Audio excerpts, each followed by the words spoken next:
नमस्कार बंधुरा आमी संगमित्रा आमार এই নিরামিষ সহজ রান্না চ্যানেলে আপনাদের সবাইকে স্বাগত। आज आमी रान्ना करছি নিরামিষ পটলের রেসিপি। আপনারা নিরামিষের দিনে খুব সহজেই বানিয়ে নিতে পারেন এই রেসিপিটি। আপনাদের যদি এই রেসিপিটি ভালো লাগে তাহলে লাইক এবং শেয়ার করবেন আর রেসিপিটি কেমন হয়েছে কমেন্ট করে জানাবেন। আরও নতুন নতুন রেসিপি পাওয়ার জন্য চ্যানেলটিকে অবশ্যই সাবস্ক্রাইব করবেন। ধন্যবাদ। প্রথমেই পটলগুলো ভেজে নেব। তার জন্য কড়াইতে দিয়ে দিয়েছি সরষের তেল। তেলটাও গরম হয়ে গিয়েছে। এই তেলের মধ্যে পটলগুলো ভেজে নেব।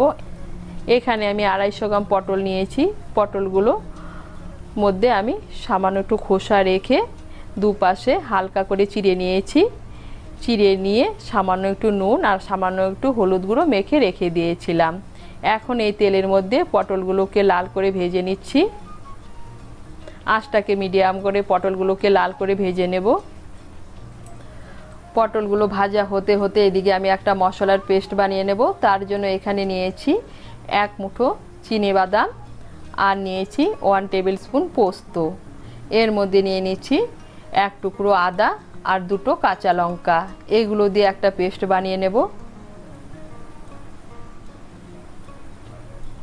এই দেখুন এদিকে পটলগুলোকে লাল করে ভেজে নিয়েছি। এখন আমি পটলগুলোকে তুলে নিচ্ছি। পটল ভাজার পর কড়াইতে যে তেল আছে এই তেলেই রান্নাটা করছি। এর মধ্যে দিয়ে দিচ্ছি 1/2 টিস্পুন কালো জিরে আর একটা কাঁচা লঙ্কা। ফোড়নটা দিয়ে একটু নাড়াচাড়া করে নিয়ে এর মধ্যে দিয়ে দিচ্ছি মশলার পেস্ট। চিনেবাদাম, পোস্ত, কাঁচা লঙ্কার আদা দিয়ে যে পেস্টটা বানিয়েছি সেই পেস্ট।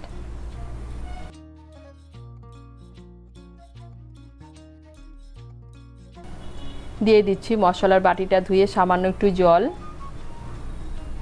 মিশিয়ে নেব।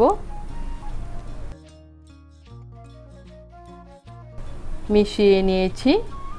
এখন এর মধ্যে দিয়ে দিচ্ছি স্বাদ মতো নুন। দিয়ে দিচ্ছি 1/2 টিস্পুন কাশ্মীরি লঙ্কা গুঁড়ো। এটা ঝাল হবে না, কালারের জন্য দিচ্ছি। দিয়ে দিচ্ছি 1/4 টিস্পুন হলুদ গুঁড়ো। মিশিয়ে নেব। মিশিয়ে নিয়ে মশলাটাকে ভালো করে কষিয়ে নেব। এই দেখুন মশলা থেকে তেল ছেড়ে দিয়েছে, তার মানে মশলাটা ভালো করে কষানো হয়ে গিয়েছে। এখন এর মধ্যে দিয়ে দিচ্ছি ভেজে রাখা পটল। পটলগুলোকে মশলার সঙ্গে মিশিয়ে নেব। মিশিয়ে নিয়ে ভালো করে কষিয়ে নেব।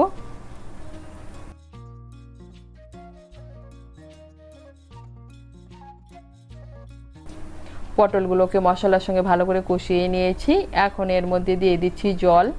আপনারা যেরকম ঝোল খাবেন সেই অনুযায়ী জল দেবেন। আমি এর মধ্যে 1 কাপ গরম জল দিচ্ছি। জলটাকে মিশিয়ে নেব। মিশিয়ে নিয়ে আঁচটাকে মিডিয়াম করে 4-5 মিনিটের জন্য ঢেকে দেব।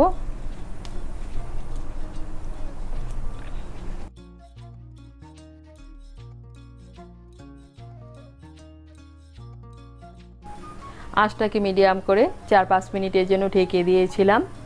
এই দেখুন পটলগুলো সেদ্ধ হয়ে গিয়েছে। পটলগুলো ভাজার সময় প্রায় সেদ্ধ হয়ে গিয়েছিল। এখন এর মধ্যে দিয়ে দিচ্ছি স্বাদ মতো চিনি। চিনিটা অপশনাল, আপনারা যদি পছন্দ না করে না দিলেও চলবে, কিন্তু নিরামিষ রান্না একটু চিনি দিলে খেতে ভালো লাগে। আর দিয়ে দিচ্ছি চিড়ে রাখা 3টে কাঁচা লঙ্কা। মিশিয়ে নেব। মিশিয়ে নিয়ে আঁচটাকে বাড়িয়ে আরও 1 মিনিটের মতো রান্না করে নেব। আঁচটাকে বাড়িয়ে আরও 1 মিনিটের মতো রান্না করে নিয়েছি। আর তৈরি হয়ে গেল চিনেবাদাম দিয়ে অসাধারণ স্বাদের একটা নিরামিষ রেসিপি। আপনারা নিরামিষের দিনে চিনেবাদাম আর পটল দিয়ে এভাবে নিরামিষ রেসিপি বানিয়ে খেয়ে দেখবেন, খেতে কিন্তু অসাধারণ লাগে।